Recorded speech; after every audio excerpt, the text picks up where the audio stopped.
101 টাকা কাবিনে বিয়ে করব। ও আপনার যিনি হাজবেন্ড হবেন উনি বললেন 101 টাকা কাবিনে বিয়ে করবে, এতে করে ভালোবাসা থাকবে নাকি?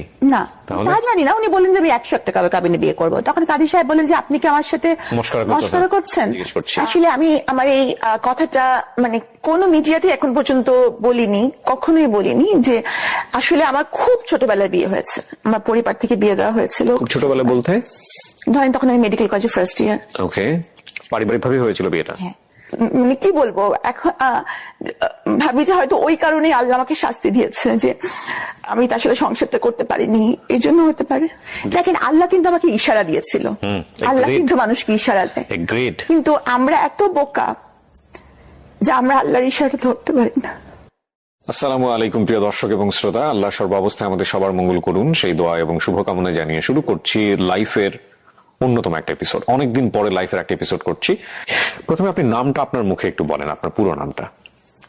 আমার পুরো নাম হচ্ছে সাবরিনা শারমিন হোসেন মিষ্টি। সাবরিনা শারমিন হোসেন মিষ্টি, কিন্তু আপনাকে সাবরিনা নামে মোটামুটি সবাই ডাকেন, তাই কি? নাকি মিষ্টি নামে? মিষ্টি নামে। মিষ্টি নামে, আচ্ছা। বর্তমান বয়স যদি বলতে কোনো আপত্তি না থাকে? মেয়েদের তো বয়স বলা ঠিক না, কিন্তু আমার গেস্টের সবাইকে আমি বয়স বলতে বলি। আপনার আপত্তি থাকলে আমি চাইবো না আপনি বলেন, কিন্তু ইটস লাইক বয়স তো বয়স, এটা নিয়ে আসলে গোপন করে করাটা কি বা কোনো? মেয়েরা সবসময় বয়স গোপন করতে চায়, আমিও সেই দলে। Okay fine. সো আপনার জন্ম জেলা কোথায়? আমি ঢাকা ধানমন্ডিতে আমার জন্ম। ধানমন্ডিতে আপনি বড় হয়েছেন? না, আমার জন্মের পরপরই উইদিন 1 ইয়ার আমি চলে যাই নেদারল্যান্ডসে। হ্যাঁ, ওখানে আমার আব্বু হচ্ছে এমএস করেন, পিএইচডি করেন, তো অনেক বড় একটা সময় আমার ওখানে কেটেছে। ওকে, বাবা কি করতেন? গভর্নমেন্ট জব করতেন, সরকারি অতিরিক্ত সচিব হিসাবেও রিটায়ার করেছেন। ওকে, কয় ভাই বোন ছিলেন আপনারা? আমরা 2 বোন। 2 বোন ছিলেন, আপনি বড়? জি। ওকে, শুনি। আসলে আমার শৈশব সম্পর্কে আছে না যে অনেকেই বলেন যে যদি শৈশবের দিনগুলো ফিরে পেতাম, কিন্তু আমি শৈশবের কথা চিন্তা হলে আমি ওরা ভয় পেয়ে যাই না, আমি কোনোদিন শৈশবে ফিরতে চাই না। কেন? কারণ আমার শৈশবটা অনেক বোরিং, মানে শুধু পড়া পড়া পড়া ছাড়া আমার শৈশবের কোনো স্মৃতি নাই।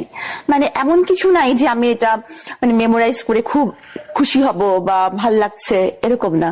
আমাদের সময়কার বাবা মা তারা হচ্ছে যে স্কুলের বেতন যেমন দিতেন সেরকম আবার বেতও চালাতেন, মানে বেত এবং বেতন একসাথে চলতো।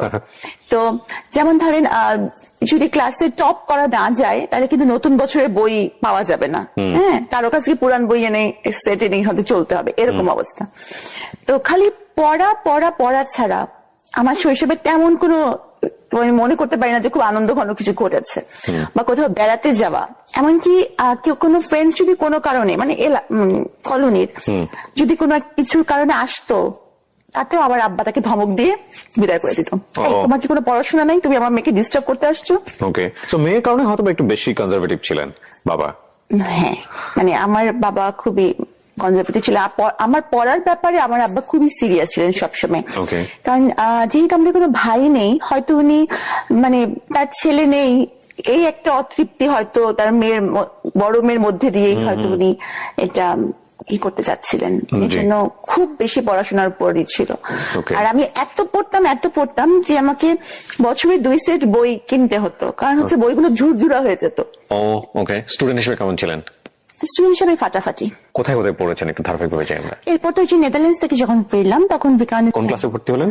তখন আমি 7-এ। ক্লাস 7 এসে ভর্তি হলেন। তো নেদারল্যান্ডস থেকে এসে ক্লাস 7-এ বাংলাদেশের এরকম একটা পরিবার। বাবা কোন মন্ত্রণালয়ে ছিলেন ওই সময় দায়িত্বে? তখন আব্বা এসেছিলেন, তখন আব্বা ইআরডিতে ছিলেন। ওকে, মানে আমার এত ভালো মনে নাই তখন আসলে এইসব মন্ত্রণালয়ের বিষয়গুলা বা এগুলো আমি অত ভালো বুঝতাম না। আর আমার আব্বা ছিলেন অ্যাডমিন ক্যাডার। ওকে, আমি অত বেশি আব্বার। মা কি ছিলেন? হাউসওয়াইফ? আমার আম্মা তখন হাউসওয়াইফ ছিলেন। ওকে, মানে প্রথমে উনি চাকরি করতেন, কিন্তু পরে আমি যখন মানে হলাম পরে উনি আর চাকরিতে যাননি, যে মেয়েদেরকেই বড় করবেন। আমাদের 2 বোন বলেছি। এজ গ্যাপ 2 বোনের খুব বেশি না। খুব বেশি না। মা কি করতেন? মা কি পড়ার মধ্যে রাখতেন বাচ্চাদেরকে, যে থাকুক পড়াশোনার মধ্যে? না, যে বাবা একটু কঠিন হলে মা একটু নরম স্বভাবের হয়। আমার বাবা মা দুইজনই সমান তালে কঠিন। মানে কোথাও গিয়ে আর ধরেন কোনো কারণে আমার আব্বা বকা দিচ্ছেন, তখন আমার আম্মু এমন ভাব করবে যে কিছু শুনতেই পাচ্ছেন না, মানে উনি যে আসবেন বাঁচাতে তা কিন্তু না। মানে দেখা যাবে যে বাবা মা দুজনই সমান তালে শাসন করেছেন। তবে আমি মনে করি যে খুব বেশি শাসন করাটা আসলে ভালো না। কারণ বাবা মার সাথে একটু বন্ধুত্বপূর্ণ সম্পর্ক হলে অনেক কিছু শেয়ার করা যায়, বা অনেক কিছু মানে ভয় থেকে যদি বাচ্চারা বাবা মাকে কিছু না বলে তাহলে সেটার ইম্প্যাক্ট কিন্তু ভালো হয় না। এই জন্য আমার মনে হয় যে শৈশবে বাবা মার এই যে একটা, আর মানে ওই সময় আমাদের সময়কে বাবারা চাইতেন যে একটা ভয়, এবং আমার মনে হয় যে বাবারা বোধহয় সেটা এনজয়ও করতেন, যে সন্তানরা তাকে ভয় পাচ্ছে, শ্রদ্ধা করছে এরকম। কিন্তু আসলে ভয় জিনিসটা কিন্তু দূরত্ব তৈরি করে। হ্যাঁ, তো এই কারণে দেখা গেছে যে আমি কিছু হয়তো মনে কিছু আসলেও সেটা বাবা মার সাথে শেয়ার করতে পারতাম না। আর যারা একটু ভালো স্টুডেন্ট হয় তাদের সাধারণত কিন্তু বন্ধু কম থাকে। হ্যাঁ, তো ওরকম বন্ধু আমার ছিল না ক্লাসে। বাবা মাও যদি বন্ধু না হয়, ক্লাসেও যদি বন্ধু না থাকে, তাহলে কি এটা একটা কষ্টেরই ব্যাপার। তো টাইম পাস করতেন কিভাবে? তবে ডায়েরি লিখতাম। ওই লেখালেখির যে সেই যে একটা সেটা কিন্তু ওখান থেকেই বোধহয় শুরু, যে নিজের কথাগুলো একটু লিখে রাখা। ওকে ওকে। এসএসসি রেজাল্টও খুব ভালো ছিল, মানে আমি দুটো মিলিয়ে হাইয়েস্ট নাম্বার নিয়ে সলিমুল্লাহ মেডিকেল কলেজ ভর্তি হই। হাইয়েস্ট নাম্বার নিয়ে। দুটো মিলিয়ে বলতে মানে এসএসসি এবং ইন্টার? এসএসসি নাম্বার মিলিয়ে আমার নাম্বার ছিল হাইয়েস্ট। ওকে। মানে যারা আমরা সলিমুল্লাহ মেডিকেল কলেজে ভর্তি হয়েছিলাম। আর 1.7 এর জন্য আমি ঢাকা মেডিকেল কলেজে হইনি। ওকে। তো আমার আম্মুর খুব ইচ্ছা ছিল যে আমি ডক্টর হই, কারণ একবার একজন ডক্টরের কাছে গিয়ে আম্মু খুব মানে আম্মু যেটা বলেন আর কি, একটু কষ্টকর একটা পরিস্থিতির শিকার হয়েছিলেন। হ্যাঁ, মানে মোটামুটি তখন আমি প্রচন্ড অসুস্থ। তো আম্মু যখন আমাকে নিয়ে নেদারল্যান্ডস থেকে ফিরেছেন, ডক্টরসের খুব রুড ব্যবহার আম্মু পেয়েছিলেন। তো তখন আম্মু বলেন যে ডাক্তার যদি এমন হয় তাহলে মানুষ কোথায় যাবে, তাহলে আমার মেয়েকে আমি ডাক্তার বানাবো এবং তার ব্যবহারটা হবে সবার সাথে খুব নরম, ফ্রেন্ডলি। এবং তো আমি আমার জীবনে, আমি জানি না মানুষ কি ভাববে, তবে আমি আমার জীবনে খুব চেষ্টা করেছি যে মানুষের সাথে ওরকম, আমার রোগীদের সাথে নরম ব্যবহারটাই করার। সো আপনার মা টার্গেট করে, আপনার বোনও কি ডাক্তার হয়েছেন? না। ওকে। তো আপনি সলিমুল্লাহ মেডিকেল কলেজে পড়লেন, এমবিবিএস ওখানে কমপ্লিট করলেন, রাইট? ইন্টার্নশিপ করার পর আপনার স্পেশালিটি কোন দিকে গ্রো করলো? ভেবেছিলাম আমি গাইনি অ্যান্ড অবস নিয়ে পড়বো, তো আমি সেটা নিয়ে পড়া শুরু করলাম। তো এফসিপিএস পার্ট 1 করার পর আমি ট্রেনিং করলাম, কিন্তু পরে আমার মনে হলো যে না, আমি আসলে এমন কিছু করব যেটা সবার জন্যই চ্যালেঞ্জিং।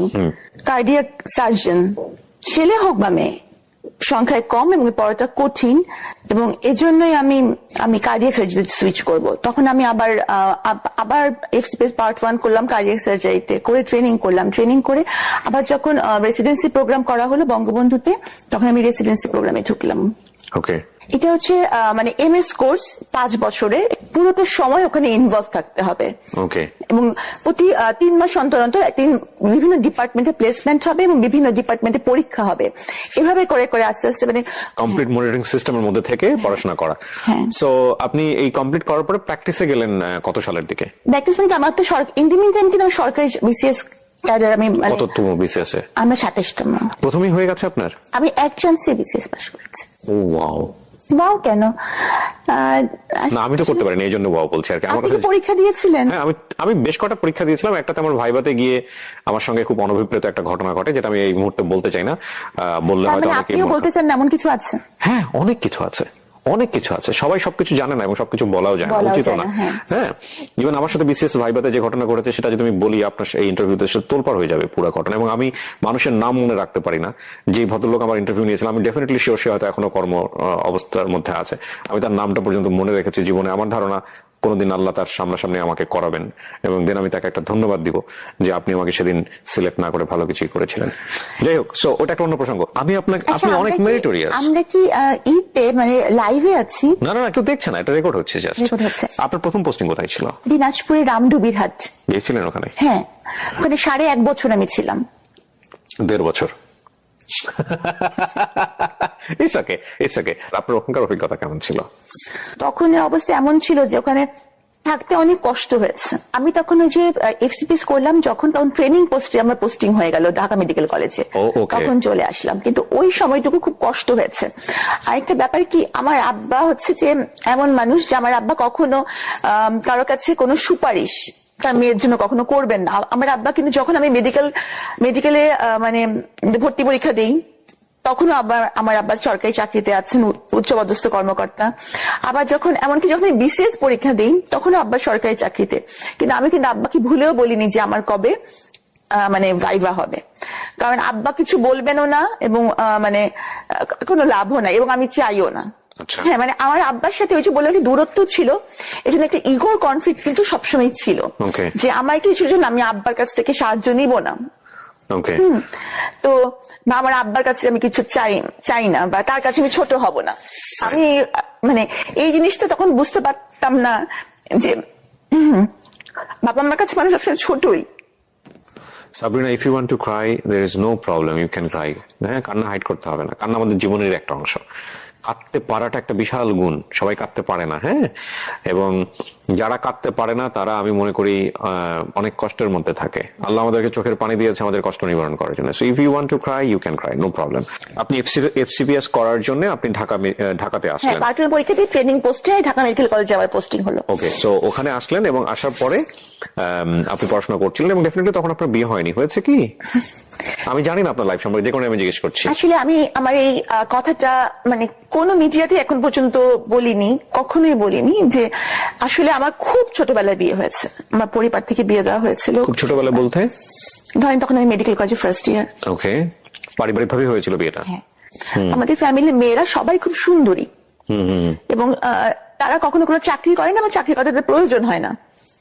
তো তারা সবাই স্বাভাবিকভাবে বড় লোকের ওয়াইফ।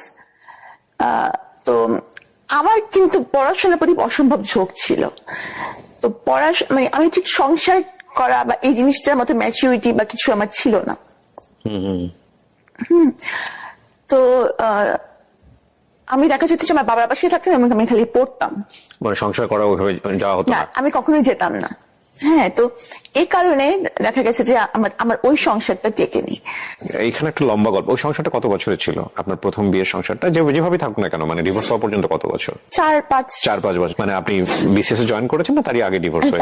তার আগে ডিভোর্স হয়ে গেছে। আচ্ছা, এখানে একটা বিষয় আমরা একটু বলে রাখি। আপনারা যেহেতু সামাজিক যোগাযোগ মাধ্যমের কল্যাণে হোক বা করোনাকালীন সময় ওনাকে নিয়ে প্রচুর রিপোর্ট হয়েছে সে কারণেই হোক, তো সুতরাং ওনার ফেসটা অনেক নোন। আর আমাদের অনুষ্ঠানের ডিসক্লেইমারে কিন্তু একটা কথা আমরা স্পষ্টভাবে সবসময় বলে দিই যে কোনো লাইফের গল্প এখানে যখন বলা হয় তখন দুটো বিষয় আমরা খেয়াল রাখি। এটা একটা একপাক্ষিক বক্তব্য, আর এটা কোনো ইনভেস্টিগেটিভ শো না।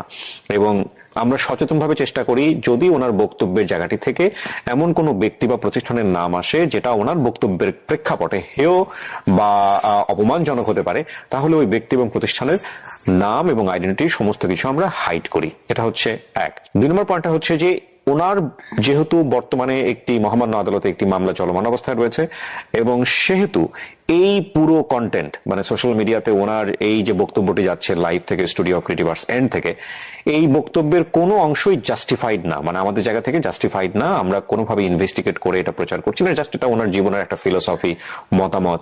সে অর্থে কে গুরুত্ব দেবেন কে গুরুত্ব দেবেন না তার ব্যাপার। তো সেই জায়গা থেকে আমরা কোনো অংশই কখনোই যাতে করে কোর্ট বা অন্যান্য জায়গাতে যাতে এটা কোনো এভিডেন্সের ব্যবহার না করা হয় সেই ব্যাপারে আমরা স্পষ্টভাবে এই অনুষ্ঠানের শুরুতেই দিক নির্দেশনা দিয়ে রাখছি। তো এক পর্যায়ে কি আপনি সিদ্ধান্ত নিলেন নাকি ফ্যামিলিগত ভাবে?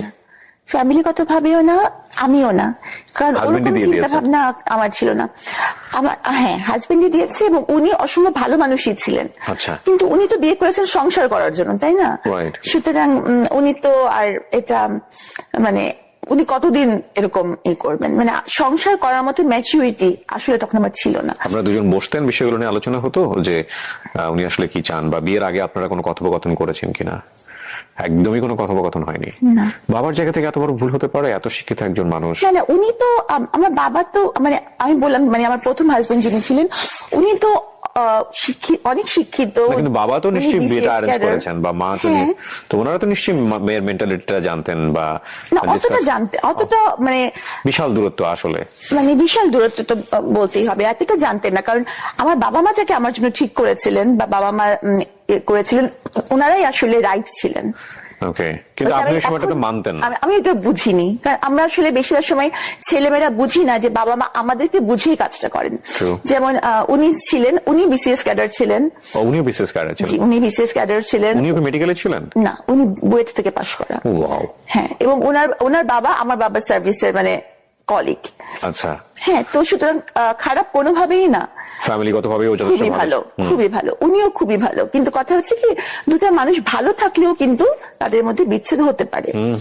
কিন্তু আমার মানে মাথায় যে বিচ্ছেদ হবে সংসারের বুদ্ধি ছিল না, বিচ্ছেদ হবে এই বুদ্ধিও ছিল না, বা বিচ্ছেদ হলে এটার ইম্প্যাক্ট কি হতে পারে এই ম্যাচুরিটিটাও ছিল না। Okay. তো হয়তো মানে আমি মানে কি বলবো এখন ভাবি যে হয়তো ওই কারণেই আল্লাহ আমাকে শাস্তি দিয়েছে যে আমি তার সাথে সংসারটা করতে পারিনি, এই জন্য হতে পারে।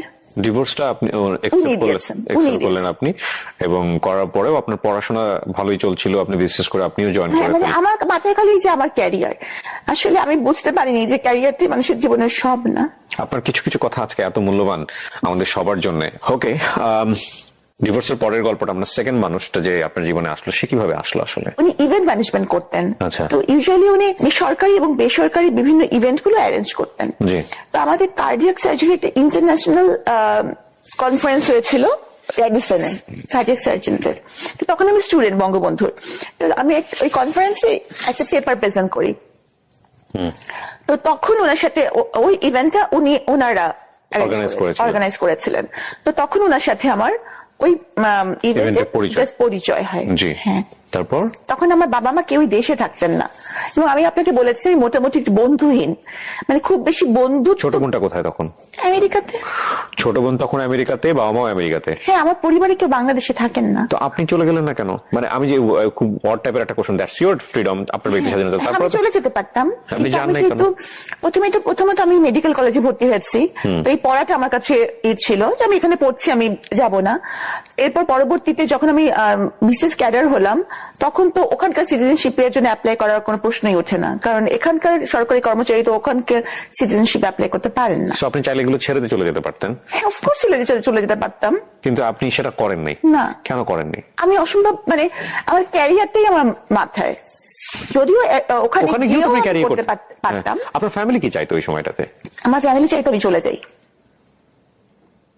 আমার কাছে কেন জানি মনে হচ্ছে আপনার ফ্যামিলির সাথে আপনার একটা বড় ধরনের বার্গেনিং হয়েছে এই বিষয়গুলো নিয়ে, এবং সেটাও খুব সহজ বার্গেনিং ছিল না, কারণ দুটো মাত্র মেয়ে, বড় মেয়ে তাকে বাংলাদেশে রেখে যাচ্ছে এবং অলরেডি সে ডিভোর্স। আমার বাবা কিন্তু বেশি সময় আমেরিকা থাকতেন না, কারণ ওনার ইবাদতের অসুবিধা হতো, কারণ হচ্ছে যে মসজিদ যেতে হতো আমার আব্বুকে, তো সে তো অনেক দূর, তো কে তাকে নিয়ে যাবে ড্রাইভ করে? ওখানে রোজা রাখা, ওই সময়গুলো কিন্তু একটু বড় সময় আমার আব্বা দেশে থাকতেন। আচ্ছা। কিন্তু যখন আমার এই হাজবেন্ডের সাথে পরিচয় হয়েছিল, ওই সময়টা আমার আব্বা দেশে ছিলেন না। পরিচয় থেকে পরিণয়ের দিকে গেল কিভাবে? উনি যেহেতু ইভেন্ট ম্যানেজমেন্টে ছিলেন, ইভেন্ট ম্যানেজমেন্ট কিন্তু মানুষকে মোটিভেট করার ক্ষমতা রাখে, মানে কথা দিয়ে মুগ্ধ করাটা তাদের একটা কাজেরই অংশ। জি। তো নিশ্চয়ই আমি মুগ্ধই হয়েছিলাম, যেহেতু তখন আমি ডিভোর্সও ছিলাম, সেও তাই ছিল, তো তখন আমারও তাকে পছন্দ হয়েছিল। জি। প্রস্তাবটা কে দেয় ফার্স্ট? আমি। আপনি তাকে দিয়েছিলেন প্রস্তাবটা? ওকে। ওই ভদ্রলোক তো এখন জেলে আছেন আমি যদি ভুল না করে থাকি, নাকি? না, আমি শুনেছি, মানে আমি তো শিওর না, অবশ্যই এটা বলতে পারছি না, মানে আমার সাথে তার কোনো যোগাযোগই নেই, উনি আমার জন্য মরে গেছেন, এই জন্য কোনো যোগাযোগ আমি রাখিনি। আমি নট শিওর, আপনার যে ভদ্রলোকের কথা বলা হচ্ছে সে তো আপনার সঙ্গে জেলে যায় বা এরকম, রাইট? আমার আগে যায়, আমার মানে নিয়ার অ্যাবাউট 1 মান্থ আগে সে জেলে যায়। আমি শুনেছি উনি বের হয়েছেন। এটা কোনো কিছু ম্যাটার করে না, কারণ সে আমার জন্য মরে গেছে, সে জেলে থাকুক, সে বাইরে থাকুক, সে কোথায় থাকুক, সে আমার কাছে দুনিয়ার বাইরে। ফাইন। আপনি তাকে প্রস্তাব দিলেন বিয়ে করার জন্য বা প্রেমের সম্পর্কে যাওয়ার জন্য, এটা কোন সময়ের ঘটনা? 2015 সালের দিকে আপনি তাকে প্রস্তাব দিলেন। তার জায়গা থেকে বিষয়টা কি ছিল, রেসপন্স কি ছিল?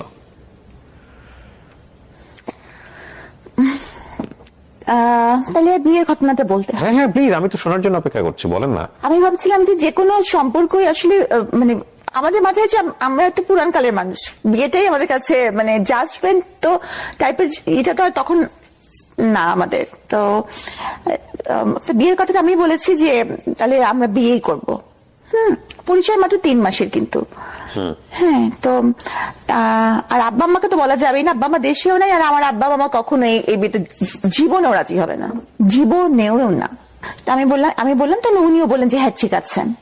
তো ওনার কিছু আত্মীয় স্বজন, আবার আমার ফ্রেন্ডসরা ছিল, বান্ধবীরা মেডিকেল কলেজের। বিয়ের দিনকে তো আমার ওরা হলুদ টলুদ লাগালো, তো হলুদ লাগানোর পর সেদিনই সন্ধ্যাবেলা বিয়ে হবে, এরকম একটা।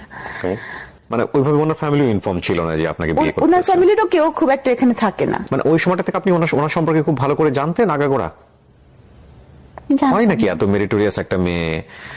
আসলে কিছু আসলে কিছু একটা জায়গায় মানুষ যে আমরা পড়াশোনা করে সব দিক দিয়ে খুব একেবারে মানে সবাই এটাই বলে যে হ্যাঁ সে ডাক্তার, সে কেন এটা জানবে না বা বুঝবে না, কিন্তু সবসময় কি এটাই যে আমি না, আমি মেধাবী আপনার হলে সঙ্গে একমত কিন্তু আমি আমার দর্শকদেরকে ইনফ্লুয়েন্স করতে চাই না এই বিষয়ে। আমি ব্যক্তিগতভাবে আপনার সঙ্গে একমত। কেন একমত বলছি, যে মানুষজন বলে না, গুরুজনরা বলে না যে প্রেম একটা বোকা, প্রেম অন্ধ করে দেয় মানুষকে, প্রেম একটা ইলিউশন। জীবনে কখনো কখনো এই জিনিসটা চরম পর্যায়ে সত্য, এবং সেটা আমরা ধাক্কা না খাওয়া পর্যন্ত আসলে বুঝতে পারি না। এবং এই ধাক্কাটা কারো কারো জীবনে খুব অল্প সময় চলে আসে, আবার কারো কারো জীবনে খুব লম্বা সময়ের পরে আসে। বাট এই ধাক্কা কারো জীবনে না আসুক সেটার জন্য আবার এটা ঠিক যে এই ইলিউশন থেকেও অসংখ্য ভালো ঘটনার জন্ম হয় পৃথিবীতে, তাই না? তবে এটা ঠিক যে ওই লাভ এক ধরনের মোহ, এবং এই মোহতে অনেক বড় বড় জিনিস মানুষ ওভারলুক করে যায়, অনেক বড় বড় জিনিস, ব্যাপারে কোনো সন্দেহ নেই। আপনি ওনার সম্পর্কে তেমন কিছু জানতেন না, আর উনি তো মোটামুটি জানতো বোধহয় আপনার সম্পর্কে, যে আপনার ফ্যামিলিরা কারা কারা আমার আছেন। সম্পর্কে সব জানতো। আমার সম্পর্কে এখনো তো আমি অনেকের সম্পর্কে জানি না, কিন্তু সবাই তো আমার সম্পর্কে জানে। সো না, ডেফিনেটলি আপনার সেই সময় তো সেরকম অবস্থা ছিল না, আর এখনকার জানার অবস্থা তো অন্য কারণ। মানে অনেকে জানার আগ্রহ থাকে, তো আমার মনে হয়নি যে আমার কিছু জানার দরকার, বা কার মাধ্যমে জানবো, কাকে জিজ্ঞেস করবো তার সম্পর্কে, মানে এরকম। আর সে তো আর কোনো মানে এখানকার কোনো স্টুডেন্ট ছিল না যে তার কলেজে গিয়ে আমি জিজ্ঞেস করবো, বা এটা আমার মাথায় আসে না যে কিছু আমার জিজ্ঞেস করা লাগবে। আচ্ছা, হ্যাঁ, এটা আমার মাথায় আসে নাই, সত্যি কথা যেটা। সো তারপর কি হলো? তো তখন ওই যে সেদিন বিয়ের সন্ধ্যায় ঘটনা, আমার হ্যাঁ। বিয়ে। হ্যাঁ, তারপর তো উনি আসলেন, আমার ফ্রেন্ডসরা ছিল, এসে উনি বললেন যে আমি তো বিয়ে করব না।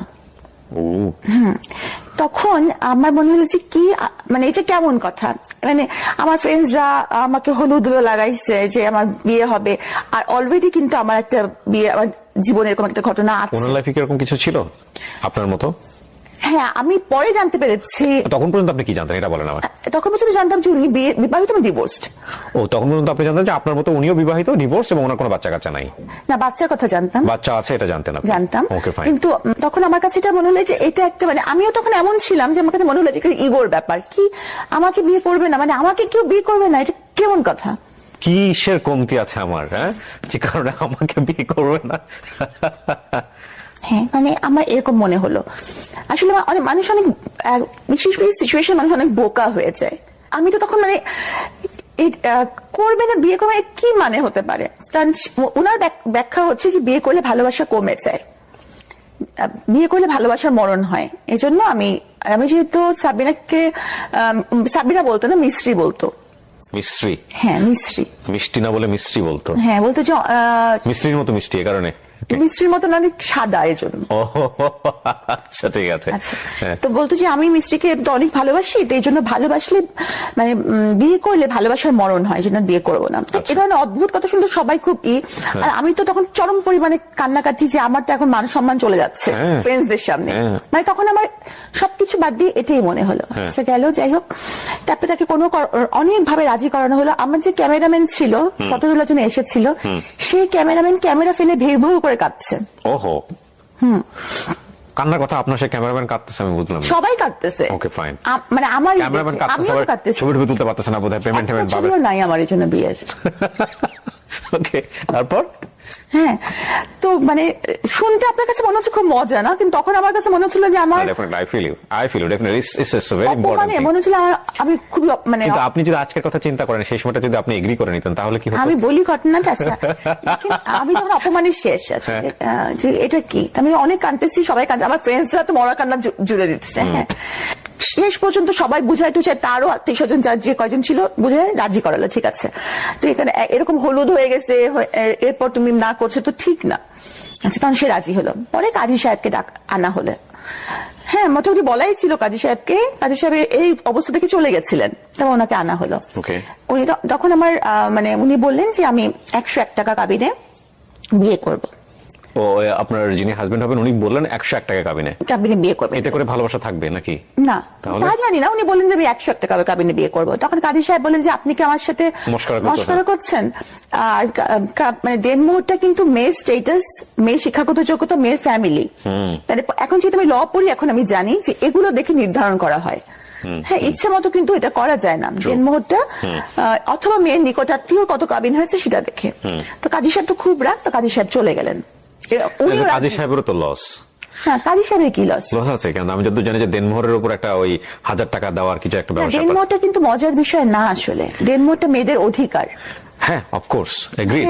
কিন্তু বাংলাদেশের অনেক প্রেক্ষাপটে এটা খুব মজার বিষয়, এবং এটা নিয়ে যথেষ্ট রকমের এক ধরনের ব্ল্যাকমেইলও হয়। এই ব্যাপারে কোনো সন্দেহ নেই। দেনমোহর নারীর অধিকার এবং এটা আদায় করতে হবে। রাইট, এবং ইসলাম এটাকে পূর্ণ সমর্থন দিয়েছে, এবং সেই দেনমোহরই হওয়া উচিত যেটা ছেলের পক্ষ থেকে পরিশোধ করা সম্ভব। ছেলের পক্ষ থেকে পরিশোধ, এবং ছেলের বেশিরভাগ সময় আমরা অনেক সময় দেখি যে দেনমোহরটা এমন নির্ধারণ করা হয় যেটা করে একদম গলের কাটা হয়ে যায়, মানে ডিভোর্স দিয়ে দিলে যাতে বের হতে না পারে এমন। যাই হোক, ওটা অন্য প্রসঙ্গ। তো আপনাকে দিল 101 টাকা, আপনি প্রশ্ন করলেন। হ্যাঁ, না, আমি যে সে যে রাজি হয়েছে এটাই তো আমি খুশি। তো যাই হোক, তো কাজী তো চলে গেলেন। তা আবার নতুন করে দেন দরবার শুরু হলো। হ্যাঁ, পরে কাজী সাহেবকে আবার রিকোয়েস্ট করে ফিরায় আনা হলো। দেখেন, আল্লাহ কিন্তু আমাকে ইশারা দিয়েছিল। আল্লাহ কিন্তু মানুষকে ইশারা দেয়, কিন্তু আমরা এত বোকা যে আমরা আল্লাহর ইশারা ধরতে পারি না। এটা কি 101 টাকাই হয়েছে? না, 1,01,000 টাকা হচ্ছে। 1,01,000 টাকা দেনমোহর, 101 টাকা দেনমোহর ধরা যায় না। না, 101 টাকা দেনমোহর এটা কখনোই সম্ভব না। আমার সামাজিক অবস্থান, ওনার ইনকাম, এই সবকিছু মিলাই কিন্তু দেনমোহর একটা মজার বিষয় না কিন্তু। এটা আমি আরো ভালো করে জানলাম যখন আমি ল পড়ছি। তো যাই হোক, এই ঘটনার পরে আমার খুব অপমান বোধ হলো যে এরকম কাউকে বিয়ের রাতে এরকম একটা খুব বাজে ঘটনা। হ্যাঁ, তখন আমি রাগ করে বললাম যে ঠিক আছে তাহলে। এরপর আমি চলে গেলাম আমার বাসায়। তো এই ঘটনার আরো 3 মাস পরে আমি তার সাথে সংসার শুরু করি। কারণ 3 মাস কোনো যোগাযোগ ছিল না ওনার সঙ্গে আপনার? প্রথম দিকে আমি যোগাযোগই রাখিনি, কারণ আমার খুব অপমানিত বোধ হচ্ছিল যে এই ঘটনাটার পরিপ্রেক্ষিতে। 5 মাস পর আমি জানতে পারি যে ওনার কিছু আছে, যে কারণে উনি থেকেছিলেন। কিভাবে জানলেন আপনি? কার কাছ থেকে জানলেন বিষয়টা? মানে যখন ওনার কিছু আচরণ দেখলাম, বিভিন্ন আচরণ দেখলাম, তখন ওনার পরিবারের সাথে যোগাযোগ, কথাবার্তা, তখন ইতিমধ্যে ওনার পরিবারের সাথে, ওনার মার সাথে, সবার সাথে যোগাযোগ আছে, তখন তাদের কাছে জানতে পারলাম। উনি কিন্তু আমাকে প্রচন্ড ভালোবাসতেন, এই বিষয়ে কিন্তু কোনো সন্দেহ নেই, মানে খুবই ভালোবাসতেন। কিন্তু আবার উনি আবার ডেসপারেটও ছিলেন খুব বেশি, যেমন গায়ে হাত তুলতে বিন্দুমাত্র ওনার দ্বিধা ছিল না। তো বিয়ের 5 মাস পরে এটা আমি জানতে পারলাম। তো তখন কিন্তু আমি চাইলে চলে যেতে পারতাম, তখন কেউই জানে না বিয়ের ঘটনাটা আমাদের। কিন্তু আমি তখন তাকে দেখেছি রোগী হিসাবে, যে আমি যদি চলে যাই তখন সেটা আরো বেশি রোগী হয়ে যাবে। মানে বাবা মাও কাছেও একটা মান সম্মানের ব্যাপার। বাবা মা জেনেছে ততদিনে যে আপনি বিয়ে করেছেন? ততদিনে বাবা জেনেছে। কি বলেছে? বাবা মা তো প্রথম 1 বছর আমার সাথে কথা বলেনি। হ্যাঁ, তখন যদি আমি আমার বাবা মাকে বলি যে আমি খুব কষ্টে আছি, বা সে আমার গায়ে হাত তোলে, তখন বাবা মা কি করবে? তখন তো বাবা মা বলবে আগেই মানা করছিলাম। তা আমার মাথায় তখন থাকলো যে না, বাবা মার কাছে ছোট হওয়া যাবে না। আমি আসলে বুঝি নেই যে বাবা মার কাছে মানুষ সবসময় ছোটই থাকে। যাই হোক, কিন্তু এটা সত্য যে সে আমাকে ভালোবাসতো, টেম্পার লুজ করতো। হ্যাঁ, অল্পতেই। বিষয়টা একপাক্ষিক কিনা, নাকি আপনিও রেগে যে আপনিও অনেক সময় করতেন? না, আমি প্রথম এক সহ্য করে মেয়েরা, তারপরে দেখা গেল যে সে হয়তো বা সেও তখন একই ভূমিকায় চলে যায়, এরকম হয়েছিল কিনা? না, আমার চিন্তা ভাবনাটা অন্যরকম ছিল। কি ছিল আপনার চিন্তা ভাবনা? মানে যেটা বলছেন এটা পাবলিকলি বলছেন, কিন্তু উনি চাইলে ডিফেন্ড করতে পারবে ভবিষ্যতে, সেই জায়গা থেকে বলছেন। হ্যাঁ, উনি তো চাইলে ডিফেন্ড করতেই পারবেন, কারণ আমি তো যা সত্য তাই বলছি। এখানে তো মানে ওনার আত্মীয় স্বজনরাও নিশ্চয়ই দেখবেন, ওনারা সবাই দেখবেন। হ্যাঁ, যে ভালোবাসাটাও ওনার আত্মীয় স্বজনরা দেখেছেন, গায়ে হাত তুলতো সেটাও ওনার আত্মীয় স্বজনরা দেখেছেন। ওনার আত্মীয় স্বজনরা মানা করতেন যে মিষ্টির গায়ে কেন হাত তুলিস, বলতো ওনাকে, ওনার আত্মীয় স্বজনরা সবাই বলতো। আর একটা ব্যাপার কি, মানে সবাই ভাবে যে একটা মানুষ যখন, একটা মেয়ে যখন মানে ফিনান্সিয়ালি ইন্ডিপেন্ডেন্ট হয়, তখন হয়তো তার মানে কোনো পারিবারিক দায়বদ্ধতা থাকে না, হয়তো তার স্বামীর কথা শুনতেই হবে এমন কোনো বিষয় থাকে না। কিন্তু কথাটা কিন্তু একদম ঠিক না।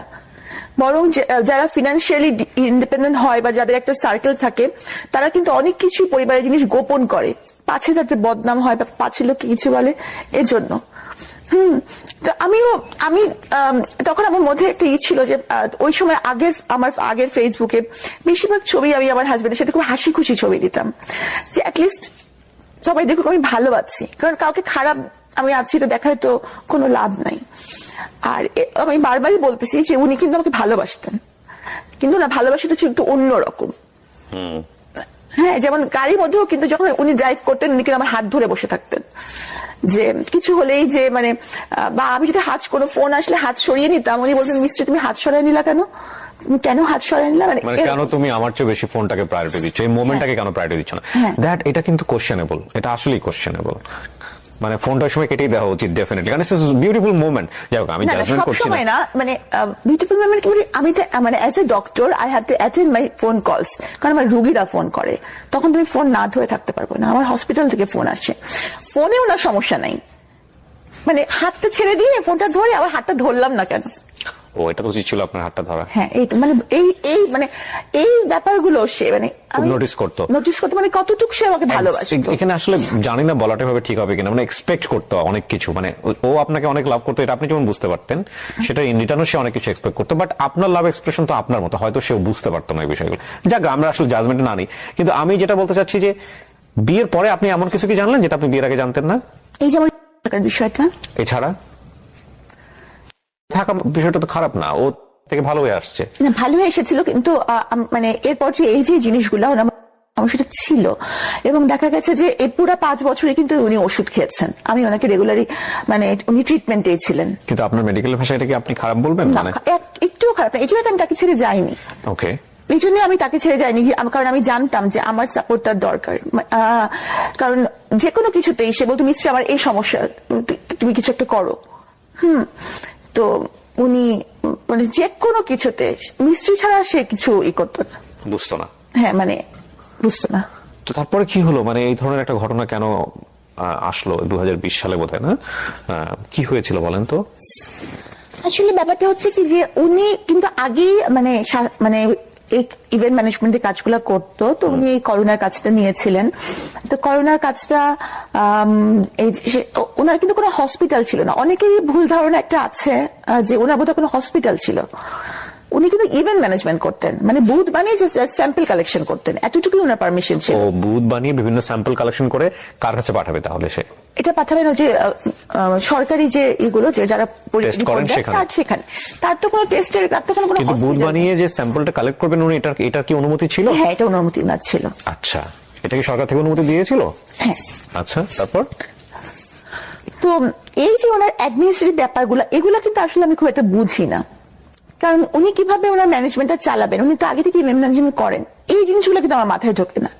অনেকেই হয়তো ভাবেন যে সাবিনা ডাক্তার, সাবিনা এগুলো ভালো বুঝছেন, কিন্তু ম্যানেজমেন্টের ব্যাপারটা যে সব ডাক্তাররা বুঝবেন এটা কিন্তু ঠিক না। তো আমি ওনাকে বলতাম যে তুমি এই ব্যাপারগুলো খুব একটা জানো না, তাহলে তোমার এই কাজটা নেওয়ার দরকারটা কি?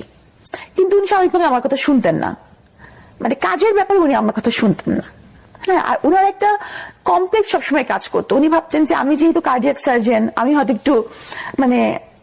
একটু বেশি হচ্ছে কিনা, বা মানে একটা ইনফিরিয়রিটি কমপ্লেক্স আমাদের ছিল। ও সামহাউ মনে করতো যে আপনার পজিশনটা ওর উপরে চলে গেছে, সো হ্যাঁ, এটা উনি মনে করতেন, যে কারণে উনি এমন কিছু করতে চাইতেন যেটা অনেক বড় কিছু। আপনি কার্ডিয়াক সার্জন হিসেবে প্র্যাকটিস করেছেন কত বছর? করার সুযোগ হয়েছে? 5 বছর। হৃদয় কাটাকাটির কাজ হয়েছে? জি, আপনি করেছেন? হ্যাঁ।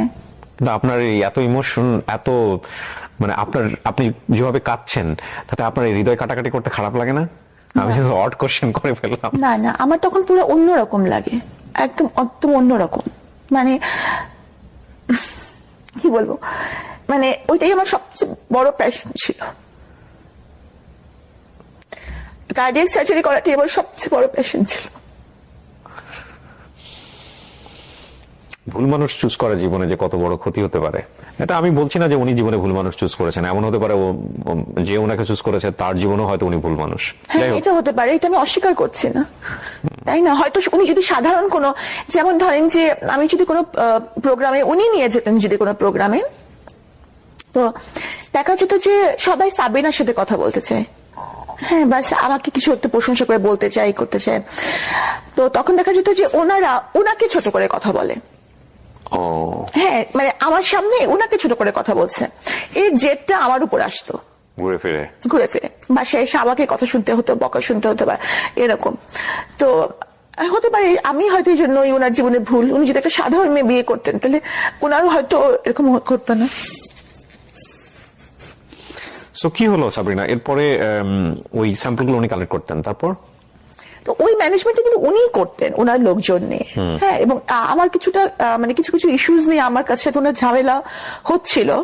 তো এই কারণে আমি কিন্তু ওই সময়টা আমার বাবার বাসায় থাকতাম, আমি কিন্তু ওখানে থাকতাম না। তো তখন থেকে আমাদের মধ্যে একটা বিশাল বড় গ্যাপ, এই করোনার পরবর্তী সময় থেকে। তো একবার উনি ওই যে তিতুমির কলেজে বিপদে পড়লেন, তখন উনি আমাকে ফোন দিলেন রাত্রিবেলা। তখন আমার মামি কিন্তু আমার বাবার বাসায় বললো, মিস্ত্রি আমি অনেক বিপদে পড়েছি, সেখানে অনেক মারামারি হচ্ছে। তখন আমি ছুটে গেলাম, কারণ আমার মধ্যে সবসময় ছিল যে উনি কিন্তু পুরাটা সময়, আমি বললাম যতদিন আমি সংসার করেছি পুরাটা সময় এই যে ওষুধ খেয়েছেন, মানে উনি একটু মানে নিয়ার ওনার ছিল। তো আমি সবসময় ওনাকে এভাবে দেখেছি যে ওর যেন কোনো বিপদ না হয়। উনি ডাকলে, উনি আমার হাজবেন্ড, উনি বিপদে পড়েছেন, সেটি তুমি যাওয়াটাই কি আমার অপরাধ ছিল? তাহলে আমি কোনো কোম্পানির চেয়ারম্যান না, কারণ জেকেজি হচ্ছে একটা ব্যক্তি মালিকানাধীন কোম্পানি, প্রোপাইটারশিপ কোম্পানির কোন চেয়ারম্যান বলে পোস্ট থাকে না, থাকতে পারে না। তারপরেও সবাই জানে জেকেজির চেয়ারম্যান আমি, যদিও এখানে চেয়ারম্যান বলে কোনো পোস্ট থাকা সম্ভব না। সবাই জানে সাবিনাই সব করছে। তো আমি ভাবি যে সবই আল্লাহর ইচ্ছা, আমার কারাগারে যাওয়াটা হয়তো আল্লাহর ইচ্ছা। তিতুমিরে যাওয়ার পর আপনি কি দেখেছেন? আমি কিছুই দেখিনি আসলে। তিতুমিরে যাওয়ার পরে ওখানকার যে স্বাস্থ্যকর্মী ওরা বললো যে আমাদের উপর মানে হামলা হয়েছে।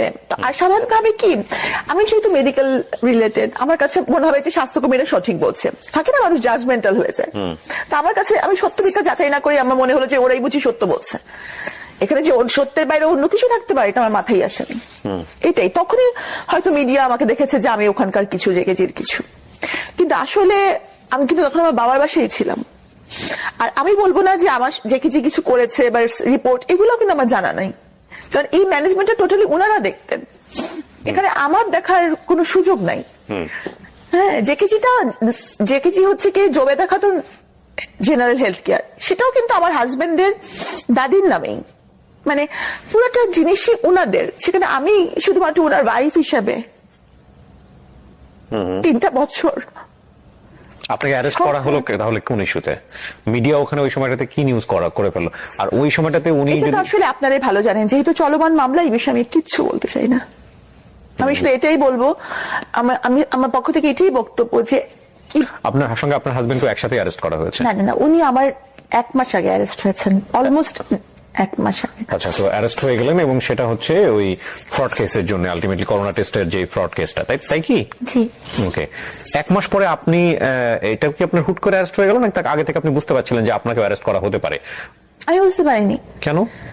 মানে আমি তো, মানে একটা মানুষ কেন বুঝতে পারবে তাকে অ্যারেস্ট করা হবে? মানে আমি যদি এটার কিছু হতাম। ওনাকে যখন মামলাটা করা হয়েছে সেই মামলার এজাহারে কি ছিল? আমার নাম ছিল না। ছিল না? তাহলে ওনার বক্তব্যের প্রেক্ষাপটে আপনাকে অ্যারেস্ট করা হয়েছে? সেটাও আমি জানি না। তো আপনাকে অ্যারেস্ট করা হলো, আপনি জানবেন আপনার কেন আপনাকে অ্যারেস্ট করা হলো? বললাম তো চলমান মামলা, আমি এখন কিছুই বলবো না, সময় এটার উত্তর দিবে। তবে আমি কিছুই জানতাম না, তো প্রমাণ হচ্ছে আমি রেগুলার হাসপাতালে ডিউটি করছিলাম। কোন হাসপাতালে সেটা? জাতীয় বিদ্যুৎ ইনস্টিটিউট, সরকারি হাসপাতালে। জি। তারপর? তো আমি যদি বুঝতেই পারতাম তাহলে তো আমি এত ইজি লাইফে থাকতেই পারতাম না। রেগুলার হাসপাতাল করা বা এগুলো করা কি আমি করতাম? আমি তো পালিয়ে যেতে পারতাম, আমার কাছে আমার পাসপোর্ট ছিল। কিন্তু এখানে আরেকটা প্রশ্ন, না ডেফিনেটলি আরেকটা, আপনি যেমন আপনার জায়গাটা বলতে পারেন, আমাদের জায়গা থেকে কোয়েরি আসছে, আপনি আনসার করলে না করলেও সমস্যা নেই, এটা আপনার ফ্রিডম আছে এই অনুষ্ঠানে।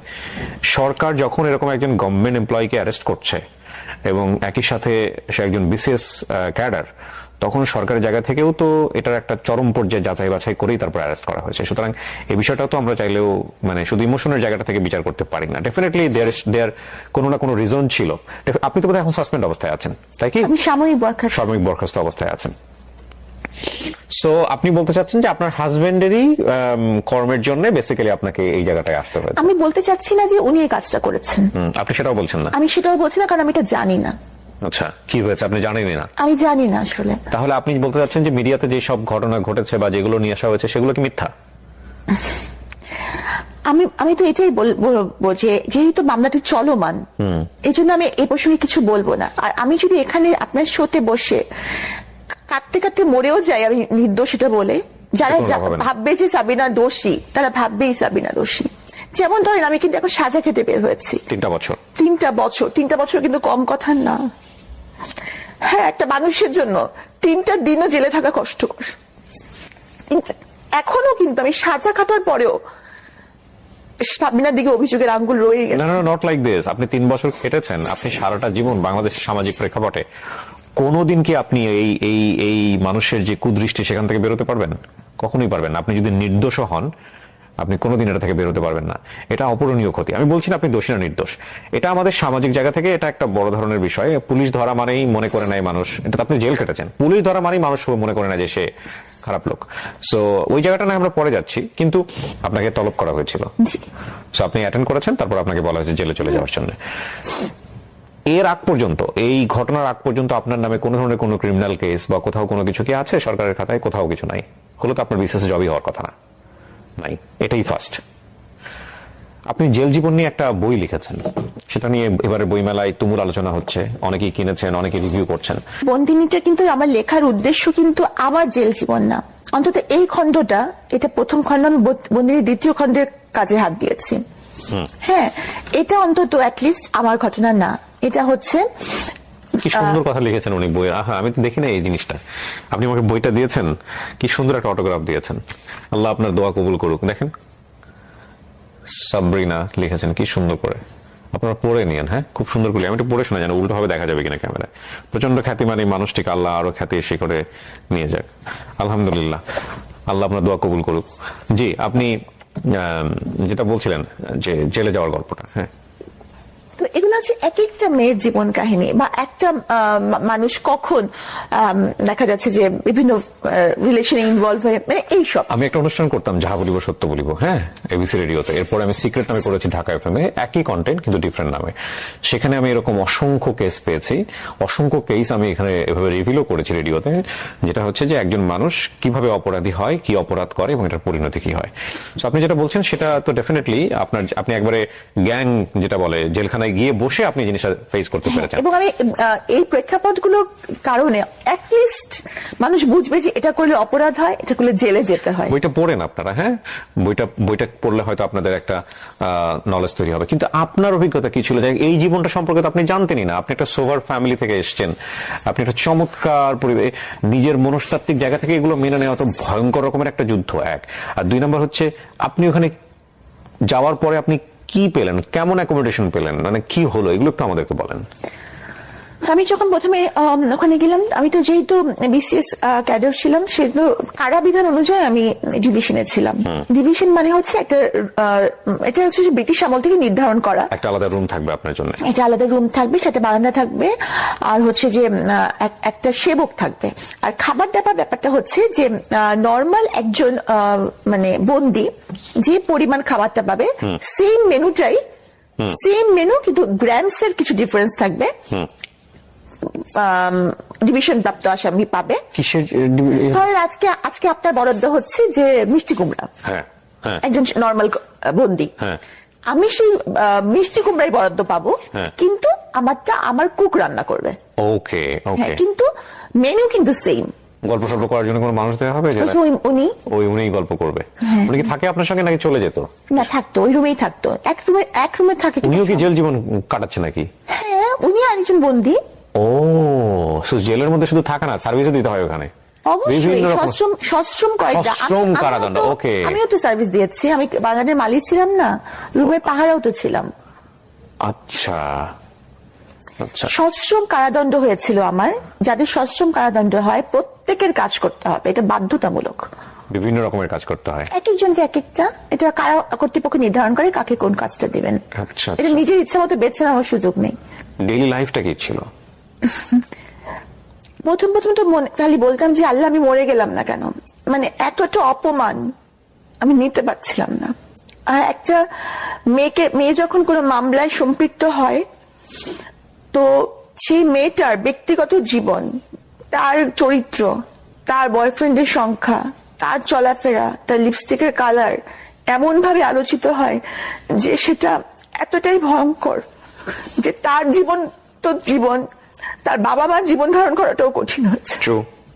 আপনি জেলে বসে এগুলো বুঝতে পারছিলেন যে আপনাকে বাইরে নিয়ে কি হচ্ছে? আইডিয়া পাচ্ছিলেন কিছুটা? কিছুটা তো বটেই। কোনো মেয়ে যদি কোনো যৌন হয়রানির ভিকটিম হয়, তখনও কিন্তু তার চরিত্রের দিকে অঙ্গুলি নির্দেশ করা হয়েছিল, হয় যে তার চলাফেরায় নিশ্চয়ই কোনো দোষ আছে। তাহলে চিন্তা করেন যে যেখানে আরেকটা নারী মামলায় সম্পৃক্ততার অভিযোগে অভিযুক্ত হয়, তার চরিত্র নিয়ে কত কথা উঠতে পারে। আর সে যদি একটু আধুনিক হয়, সে যদি একটু গাঢ় কালারে লিপস্টিক দেয়, তাহলে তো বুঝেই নেন কি হবে তার সাথে। তার জীবন তো দুর্বিষহ হয়, তার বাবা মার জীবনটাও শেষ।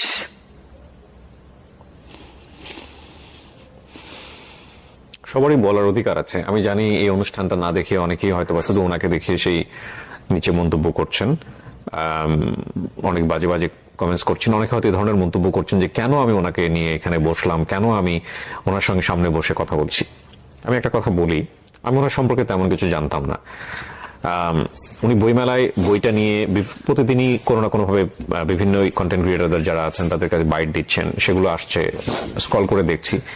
একটা বাইট আমাকে খুব টাচ করে, সেটা হচ্ছে উনি নর্মালি বলছেন যে ভাই আমি তো জেল খেটে বের হয়েছি, আমি তো আইন আদালত আমার বিচার করছে, আমাকে তো নর্মাল ভাবে বাঁচার সুযোগ দেন, আমি তো সমাজের 8-10 জন মানুষের মতো মানুষ, আমার তো নর্মাল ভাবে বাঁচার সুযোগ আছে। এই লাইনটা আমাকে খুব ক্যাচ করে। এবং তারপরে আমার এক ছোট ভাই রনি, ওকে আমি বলি, যেহেতু বইমেলাতে থাকে সবসময়, আমাকে বলি যে আমি ডক্টর সাবরিনার ইন্টারভিউ করবো, আমি ওনার সঙ্গে একটু কথা বলবো, ওনার একটু ব্যবস্থা করো। তো রনি ওনার সঙ্গে কথা বলে ওনাকে আজকে এখানে নিয়ে এসছে। আমি আসলে শেষের দিকে এসে কিছু কথা বলবো আজকের অনুষ্ঠান নিয়ে। আমি ডেফিনেটলি ওনার জন্য কোনো সাফাই গাইবো না, এবং উনি অপরাধ করেছেন কি করেননি সেটার বিচার কোর্ট করবেন। কিন্তু আমার মনে হয় যে প্রত্যেকটা মানুষকে স্বাভাবিকভাবে বাঁচার যে ক্ষমতাটা, সেটা আমাদের প্রত্যেকের জায়গা থেকে প্র্যাকটিস করা উচিত।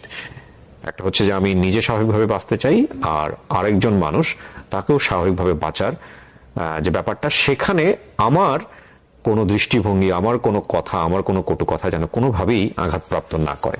আমি বললেই যে চেঞ্জ হবে বিষয়টা এরকম না, বাট সেই জায়গাটায় অনেক কিছু আমার করার আছে, আমার কাছে কেন জানি মনে হয়। আমার বলতে আমি আপনাদের সবাইকে বলছি। জি, তো এরপর কি হলো সাবরিনা? আপনি আসলে কারাগারে তো বিভিন্ন লেভেল থেকে মানুষ আসে। ওরাও আবার জাজমেন্টাল হয় কিনা? হ্যাঁ, ওরা তো কিছুটা প্রথম দিকে তো যথেষ্টই ছিল যে, আর এমনিতে হচ্ছে কারাগারে যেসব মানুষ আসে, মানে দেখা যায় যে বেশিরভাগই মাদক মামলা নিয়ে আসেন, এবং তাদের সাথে তো আমাদের কিছু ডিফারেন্স আছে।